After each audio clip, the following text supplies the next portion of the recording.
Bonjour, je suis Janie Houle, je suis psychologue communautaire et professeure au département de psychologie de l'UQAM. Je suis aussi titulaire de la chaire de recherche sur la réduction des inégalités sociales de santé.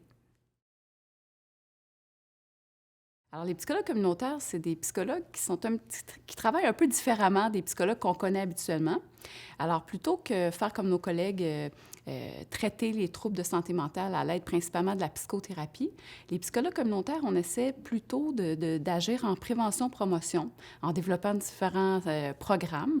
On essaie aussi de développer le pouvoir d'agir des personnes par rapport à leur santé, par rapport à leur bien-être. Puis on essaie aussi d'améliorer les environnements dans lesquels les gens vivent pour que les environnements soient favorables à la santé puis à la santé mentale. Donc, c'est une pratique qui est très différente, mais qui est complémentaire à celle de nos autres collègues.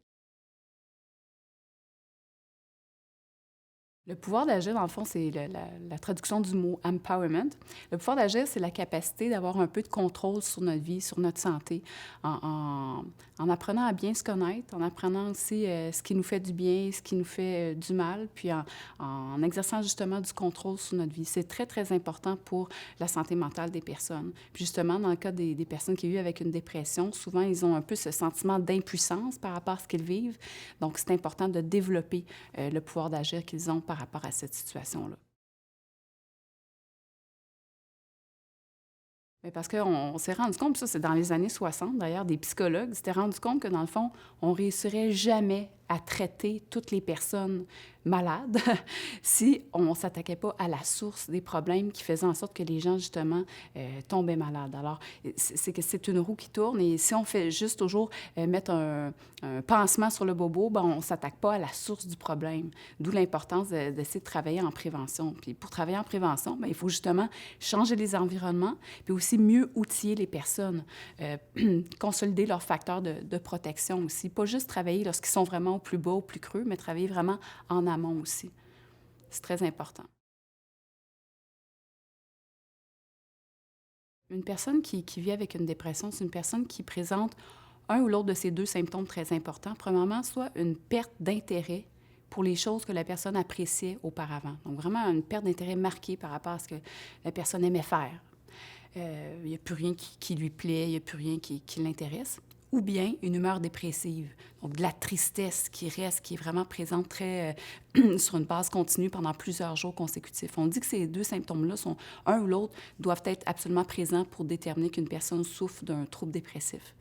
Mais la dépression, ça s'accompagne aussi de d'autres symptômes. Par exemple, des symptômes par rapport à l'appétit. La personne peut avoir plus envie de manger du tout. Hein. Le sommeil, des difficultés de sommeil. La personne peut avoir beaucoup de difficultés à s'endormir ou à se réveiller dans le plein milieu de la nuit, plus capable de se rendormir, ou à l'inverse, de l'hypersomnie, c'est-à-dire qu'elle est tout le temps couchée, elle dort sans arrêt. Il y a aussi des symptômes plus cognitifs, c'est-à-dire que la personne, elle peut vraiment sentir qu'elle ne vaut plus rien, hein, qu'elle n'est plus bonne à rien, qu'elle ne sert plus à rien. Donc, vraiment un sentiment qu'on dit de dévalorisation. On peut aussi observer un sentiment de culpabilité excessive. La personne, elle va s'en vouloir pour toutes sortes de choses, mais vraiment d'une manière exagérée. Ça peut se présenter aussi. On constate aussi chez plusieurs personnes qui souffrent d'un trouble dépressif des idées noires, des idées suicidaires. L'idée que je serais bien mieux d'être mort ou je suis un fardeau pour mon entourage, ce serait mieux de quitter ce monde, la vie n'a plus de sens, etc. Donc, c'est vraiment des symptômes présents chez les personnes dépressives. C'est pas obligé que la personne ait tous ces symptômes-là, mais elle doit en avoir quand même quelques-uns. La dépression, les médecins peuvent la diagnostiquer, les psychothérapeutes aussi, les psychologues. Mais c'est vraiment une condition qui est très, très souffrante. Mais la bonne nouvelle, c'est qu'il existe des traitements efficaces et que c'est possible aussi de développer son autogestion par rapport à cette condition-là. C'est différents éléments, c'est différents facteurs qui font en sorte qu'une personne va développer un trouble dépressif. Tout d'abord, il peut parfois avoir une fragilité au plan biologique, génétique, ça c'est certain, ça a été démontré dans quelques recherches. Parfois aussi, il y a certains traits de personnalité qui peuvent être associés plus à la dépression, notamment le névrotisme. Mais c'est aussi une conjugaison entre le contexte de vie de la personne aussi puis sa personnalité. Donc, on constate souvent que les épisodes dépressifs sont... apparaissent suite à une période particulièrement stressante pour la personne. La personne peut vivre du stress soit dans son milieu de travail ou dans son milieu familial. Ça peut être une séparation conjugale, ça peut être une perte d'emploi, des dettes de jeu. Mais en général, il y a vraiment des facteurs très importants dans le contexte de vie de la personne qui peut expliquer l'apparition de ce trouble-là. Actuellement, au Québec, on vit dans une société qui est très, très axée sur la performance, où il y a beaucoup aussi d'inégalités, où les revenus sont mal partagés, les ressources aussi, et ça crée beaucoup de stress chez les individus, et ce qui provoque justement beaucoup de troubles dépressifs. On le constate notamment dans le milieu de la santé, où il y a eu énormément de coupures, énormément de pression mise sur les employés à différents niveaux, les infirmières, les travailleurs sociaux, même les médecins, et puis donc ces gens-là tombent malades. Et puis, ça crée alors plus de pression chez les collègues qui restent en poste et ceux-là sont à risque aussi de tomber malades. Donc, c'est le cercle vicieux dont je parlais. Puis, comme psychologue communautaire, nous, on essaie d'essayer de changer ce contexte-là plutôt que de traiter les personnes. On laisse ça à nos spécialistes, psychologues cliniciens qui vont faire le traitement des maladies. Nous, on essaie de travailler en amont. L'environnement dans lequel on vit est extrêmement stressant, beaucoup de pression de performance. Il y a des personnes, justement, qui doivent faire 1 heure et demie de voyagement par jour pour aller travailler, ils sont coincés dans le trafic. Il y a beaucoup de la conciliation travail-famille. Puis ce qu'on constate, dans le fond, c'est ce qui est protecteur, c'est lorsque notre milieu de travail, notre environnement nous laisse de la latitude. Hein, où on peut avoir un peu, quand je disais pouvoir d'agir, bien, du contrôle sur nos conditions de travail, sur nos conditions de vie. Ça, c'est quelque chose qui est protecteur de la santé mentale. Dans le fond, je l'ai dit tantôt, le trouble dépressif majeur, c'est bien parce qu'il existe des traitements efficaces pour le traiter, ce trouble-là. Ça peut être de la pharmacothérapie, comme les antidépresseurs, par exemple, et la psychothérapie. OK? Ça a été démontré efficace dans de très nombreuses études, l'un ou l'autre, une efficacité comparable, en tout cas dans les cas de troubles dépressifs d'intensité légère à modérée. Par contre, ce n'est pas un traitement qui est efficace à 100 Il y a quand même de 20 à 50 des personnes qui vont recevoir le traitement considéré comme optimal qui ne vont pas se rétablir, qui vont continuer à avoir un niveau de symptômes au-dessus du seuil clinique. OK? D'autre part, le trouble dépressif, c'est un trouble qui a tendance à revenir. C'est un trouble qui est récurrent. Hein? Le taux de rechute, 5 ans après une rémission d'un trouble dépressif, c'est à peu près 50 à 60 Donc, c'est considérable. Donc, c'est des troubles qui reviennent. Et ce qu'on constate aussi, c'est que chez les personnes qui ont la chance de se rétablir après avoir eu un traitement pour le trouble dépressif, il y en a quand même de 85 à 95 d'entre elles qui vont devoir composer avec ce qu'on appelle des symptômes résiduels. C'est-à-dire que c'est une personne qui a vécu un épisode dépressif majeur, qui l'a empêché d'aller travailler, qui l'a empêché d'aller à l'école et tout. Elle a pris les moyens pour s'en sortir, elle est allée voir un psychologue, elle est allée voir son médecin qui a prescrit des antidépresseurs, et là, elle va mieux aujourd'hui. Okay? Donc, son épisode dépressif majeur est terminé. Par contre, il va toujours falloir qu'elle fasse attention à un petit fond de spleen, un petit fond de tristesse, hein, où elle va devoir faire attention à son sommeil, à son alimentation. Il y a toujours des petits symptômes qui vont rester et pour lesquels la personne va devoir être très vigilante. Alors, l'autogestion, ça permet à la personne de reprendre du contrôle par rapport à ces symptômes-là, par des petits gestes qu'elle va mettre en place dans son quotidien pour se faire du bien. Donc, l'autogestion, ça ne vise pas à remplacer ni la psychothérapie ni la pharmacothérapie. D'ailleurs, prendre des antidépresseurs ou aller voir un psychologue, ça en est de l'autogestion. L'autogestion, c'est tout ce qu'on fait dans notre quotidien, dans notre vie pour aller mieux. Okay? Donc, c'est très vaste. Puis, il n'y a pas de bonne recette d'autogestion. Il n'y en a pas une seule unique. Hein? Chaque personne doit apprendre à se connaître. Connaître ce qui lui fait du bien à elle, dans son contexte de vie, dans son quotidien, et mettre ces gestes-là, poser ces gestes-là plus fréquemment pour continuer à bien entretenir sa santé mentale. Donc, l'autogestion, c'est de plus en plus recommandé dans les guides de bonne pratique. D'ailleurs, au Canada, ça fait partie des lignes directrices pour traiter le trouble dépressif majeur.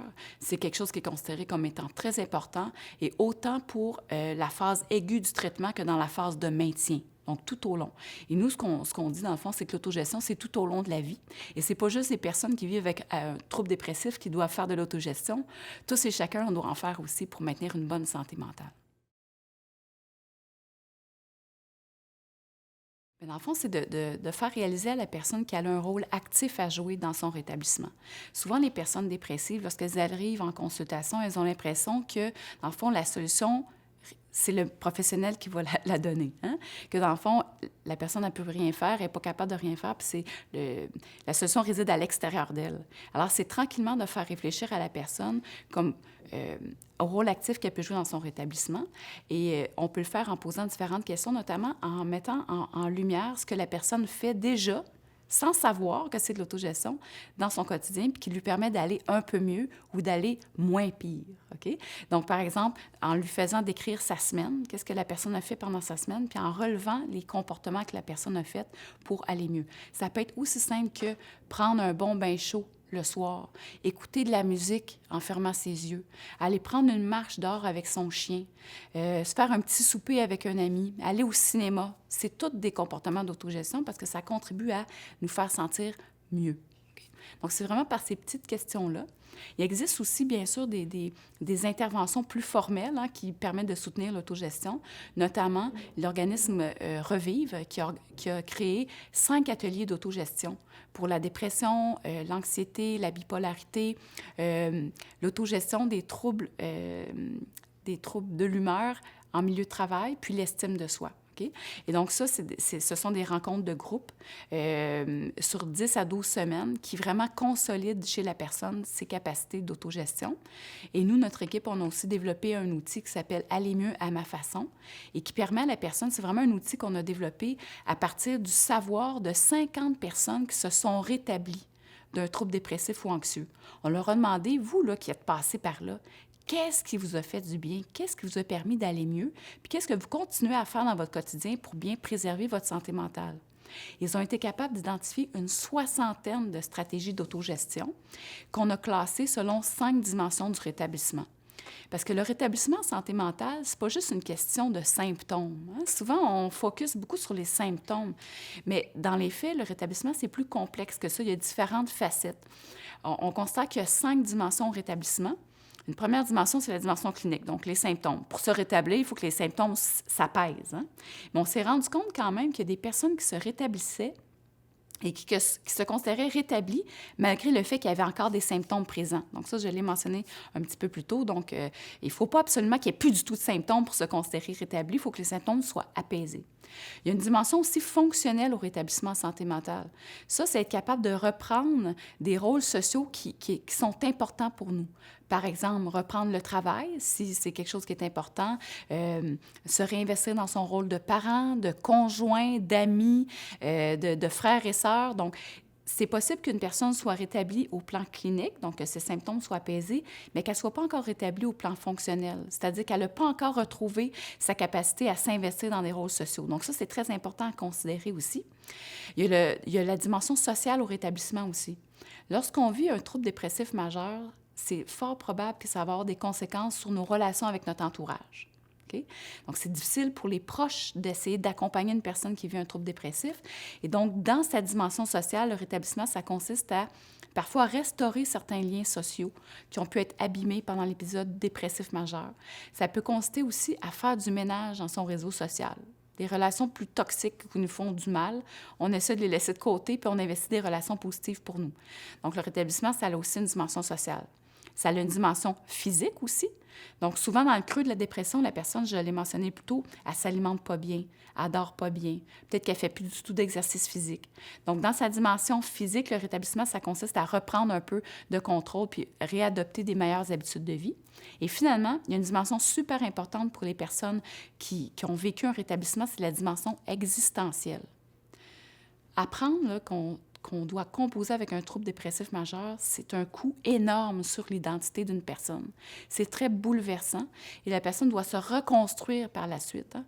Se définir comme être humain, c'est-à-dire qui je suis, moi? Est-ce que je suis juste, par exemple, Janie qui est dépressive ou je suis autre chose que ça? Est-ce que j'ai confiance en ma capacité à m'en sortir? Est-ce que j'ai l'espoir de vivre quand même une vie épanouissante malgré tout ça? Alors, la dimension existentielle est très importante. Alors, dans notre outil « Aller mieux à ma façon », il y a des stratégies d'autogestion pour chacune de ces 5 dimensions-là. Et donc, la personne est invitée, premièrement, à constater si elle le fait déjà. Et ça a un effet très puissant chez la personne de dire, ben mon Dieu, j'en fais déjà beaucoup des comportements d'autogestion. Donc ça, en soi, c'est très, très aidant. Puis par la suite, si la personne veut explorer des stratégies qu'elle n'a jamais essayées, bien, c'est possible de le faire. On a tout un répertoire d'outils et de ressources à sa disposition. Je pense que ce qui est important de garder en tête, premièrement, c'est que toute personne est capable de se rétablir. Comme intervenant, comme professionnel, il faut toujours garder l'espoir que la personne va s'en sortir. Parce que parfois, cette personne-là, elle n'a plus d'espoir. C'est notre rôle à nous de cultiver cet espoir-là, puis en tout cas de le garder vraiment dans notre cœur quand on travaille avec la personne, que oui, elle va être capable de s'en sortir. OK? Ça, c'est très, très important. Par contre, ce qu'il faut savoir, c'est que le rétablissement, dans le fond, on ne peut pas forcer une personne à se rétablir. Okay? On peut mettre à sa disposition différentes opportunités, mettre un peu la table pour la personne, mais on ne peut pas la forcer à se rétablir. Ce que je dis souvent, c'est que le rétablissement, c'est un peu comme un train qui passe. Okay? Notre rôle, ce n'est pas de prendre la personne et la jeter dans le train de force, c'est de s'assurer que le train passe régulièrement, de sorte que quand la personne va être prête, qu'elle puisse entrer dans le train du rétablissement. Donc ça, c'est vraiment très important parce que souvent, les intervenants peuvent vivre beaucoup d'impuissance, puis là, ils viennent à se décourager. Puis là, ils se disent, dans le fond, cette personne, il n'y a plus rien à faire avec elle. Et ça, c'est la pire chose, parce que vous devez absolument, comme professionnel, garder l'espoir que toute personne peut se rétablir. Ça, c'est très important. L'autre élément, c'est vraiment de considérer que la personne, c'est elle l'experte de sa vie. Vous pouvez avoir des connaissances à lui partager, des idées, des ressources, mais votre rôle, là, c'est un rôle d'accompagnement. C'est la personne qui décide où elle veut s'en aller. C'est la personne qui décide qu'est-ce qui est prioritaire dans sa vie, avec quoi elle a envie d'essayer. Souvent, les professionnels, ils vont me dire, moi, je leur demande en premier de changer leurs habitudes de vie parce que s'ils mangent bien puis ils font de l'exercice, tout va s'arranger, ça va aller mieux. Oui, mais ça se peut très bien que la personne, elle n'a pas du tout envie de commencer par ça. Que ce qui l'intéresse, c'est peut-être plus la dimension existentielle ou la dimension sociale. Il faut y aller avec les priorités puis les choix de la personne. C'est extrêmement important. C'est elle qui est au cœur de son rétablissement. Puis c'est elle qui sait au final, dans le fond, qu'est-ce qui va lui faire du bien. Puis il faut toujours se mettre en position d'humilité aussi. Il faut être très humble quand on travaille avec des personnes comme ça qui vivent avec des troubles dépressifs, surtout quand nous, on ne l'a jamais vécu. On ne peut pas savoir c'est quoi. Okay? Donc, il faut avoir beaucoup de respect pour la personne, pour son rythme aussi. Et donc, c'est important de lui donner le contrôle sur ce qui se passe. Donc, nous, on est là en appui, en accompagnement. On peut donner des ressources, des idées, mais c'est la personne qui décide. Et je pense qu'il faut y aller aussi à petits pas. Donc, vraiment, y aller tranquillement, pas vite. Et je vous donnerai un de mes amis, Luc Vigneault, qui, lui, ne vit pas avec un trouble dépressif, mais avec une schizophrénie. Parce qu'il utilise une métaphore très intéressante dans un de ses petites vidéos qu'il a fait qui s'appelle « Une chaise berçante à vendre ». Il compare un petit peu le soutien qu'un intervenant peut donner à la culture d'une asperge. Puis ce qu'il explique, c'est qu'une asperge, dans le fond, ça prend 4 ans entre le moment où on sème la petite graine et le moment où l'asperge va sortir du sol. 4 ans. Mais pendant ces 4 années-là, le jardinier, si tu veux, doit continuer à arroser, à désherber, à enlever les mauvaises herbes et tout ça, à prendre soin de la petite graine, mais sans avoir aucune reconnaissance ou sans voir ses résultats de tout son travail. Ce n'est qu'après 4 ans. Et ce qu'il dit, lui, pour l'avoir vécu, il dit, c'est la même chose pour nous. Continuer à semer des graines, continuer à nous nourrir, à nous donner des idées. Puis vous ne savez pas ce qui se passe à l'intérieur de notre tête. Tranquillement, ça peut germer. Puis ça prend du temps. Mais à un moment donné, ça peut porter fruit. Peut-être que vous ne serez pas là pour voir le résultat, mais donc il faut toujours continuer à cultiver l'espoir chez les personnes, puis leur donner des ressources puis des opportunités, mais sans essayer de tirer dessus pour qu'ils poussent plus vite. Effectivement, il peut arriver qu'une personne qui souffre de troubles dépressifs ait des idées suicidaires. C'est important de poser la question, de poser la question franchement puis directement, d'explorer un petit peu avec la personne, dans le fond, est-ce que c'est des idées suicidaires comme ça, fugaces, qui lui traversent l'esprit parfois, ce qui est tout à fait normal quand on vit une dépression, ou c'est des idées qui sont vraiment récurrentes, qui sont de plus en plus présentes, pour lesquelles la personne peut même peut-être avoir développé un plan. Il existe vraiment des formations particulières pour être capable de bien évaluer la dangerosité suicidaire d'une personne. Moi, je recommanderais à toute personne qui travaille en relation d'aide de suivre ces formations-là. C'est vraiment quelque chose qui est très important parce que c'est une personne peut passer à l'acte suicidaire quand même assez rapidement, même si elle n'a pas de plan, dépendamment de, dans le fond, ses facteurs de protection et ses facteurs de risque. Moi, je vous dirais que si vous rencontrez une personne qui est vraiment en crise suicidaire active, il ne faut absolument pas rester seul comme aidant dans la situation. Il existe, au Québec, on a cette chance-là, des ressources spécialisées en prévention du suicide partout à travers la province, qui sont joignables par le 1-866-APPEL. Donc, comme intervenant, vous avez aussi accès à ces ressources-là. Vous pouvez bien sûr aussi référer la personne à ces ressources-là. Il faut s'assurer que la personne a vraiment un filet de sécurité autour d'elle. Et donc, il faut quand même prendre ça au sérieux, des idées suicidaires, mais en même temps, tout en sachant que ça peut être aussi normal d'en vivre dans le contexte du trouble dépressif. Donc, il ne faut pas rester seul, demander une aide peut-être plus spécialisée, puis éviter aussi de référer la personne simplement en lui donnant un numéro de téléphone. Souvent, ça peut être de l'accompagner ou de faire l'appel en même temps lorsque la personne est avec vous. Hein? Si vous êtes un petit peu inquiet, là, de prendre le téléphone avec la personne puis de faire la démarche, ça peut vraiment aider la personne tout d'abord à créer un petit lien de confiance avec cette nouvelle ressource-là et augmenter la probabilité qu'elle va utiliser la ressource par la suite. Parce qu'il n'y a rien de pire pour une personne que de recevoir un dépliant en disant « Allez, tu l'appelleras ». En particulier, je dirais pour les hommes. Les hommes, déjà, d'avoir fait une première démarche de demande d'aide, ça leur a pris tout leur petit change. Hein. Pour certains hommes, c'est difficile.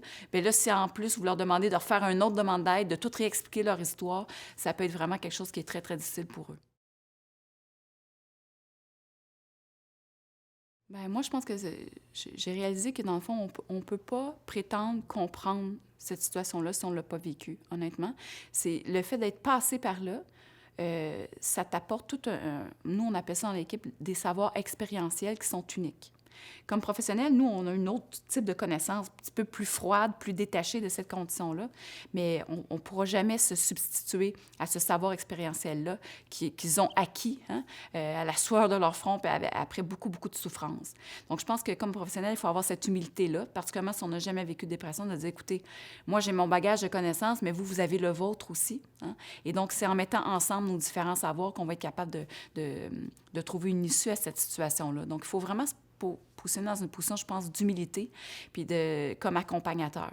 Puis je me rends compte aussi que, dans le fond, les personnes qui sont passées à travers ça, c'est des personnes qui sont très fortes, qui sont très résilientes, qui peut-être même au final se connaissent beaucoup mieux que moi, je peux me connaître. Hein? Parce qu'à travers toute cette épreuve-là, elles ont dû se poser plein de questions et justement, elles en sont sorties pour la plupart plus fortes par la suite. Alors, je pense que c'est ce que je constate, une espèce d'admiration pour ces personnes-là, pour leur courage, pour leur ténacité, pour leur capacité à avoir rebondi malgré les difficultés. Le fait aussi que souvent, comme je vous ai dit plus tôt, c'est un trouble qui est récurrent, ça revient, donc ils doivent toujours faire un petit peu attention à leur santé mentale. C'est vraiment des personnes qui ont toute mon admiration puis que je trouve très courageuses dans le quotidien. C'est des petits héros du quotidien, finalement. Faites attention à vous. Faites vous-même de l'autogestion par rapport à votre propre santé mentale, parce que travailler au quotidien avec des personnes qui vont vraiment pas bien, qui ont des idées noires, qui sont dépressives, c'est quand même exigeant. Puis comme je vous dis, votre premier rôle, c'est de garder l'espoir.